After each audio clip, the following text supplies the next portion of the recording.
అనుమతి లేని శ్రీ చైతన్య స్కూల్ ని మూసివేయాలని ఏబీవీపీ నాయకులు ధర్నా చేపట్టారు.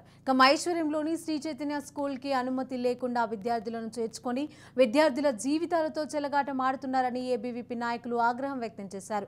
మహేశ్వరం శాఖ అధికారులు శ్రీ చైతన్య స్కూల్ యాజమాన్యంతో కుమ్మక్కై అనుమతులు లేకపోయినా చూసి చూడనట్లుగా వ్యవహరిస్తున్నారని ఏబీవీపీ నాయకులు ఆరోపించారు.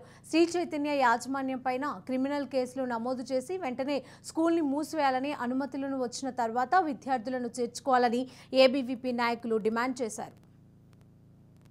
అనుమతులు లేకుండా నడుస్తున్నటువంటి ఈ యొక్క పాఠశాలను తక్షణమే సీజ్ చేయాలి.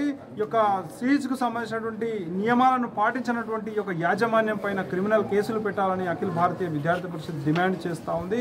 అధిక మొత్తాలలో ఫీజులు, పుస్తకాలు, బ్యాగులు, అదే రకంగా బట్టల పేరు మీద, షూస్ పేరు మీద ఒక వ్యాపారాన్ని కొనసాగిస్తున్నటువంటి ఈ యొక్క ప్రైవేటు కార్పొరేటు పాఠశాలల పైన వెంటనే చర్యలు తీసుకోవాలి. ఈ యొక్క యాజమాన్యం తీరు పైన ఒకసారి సీజ్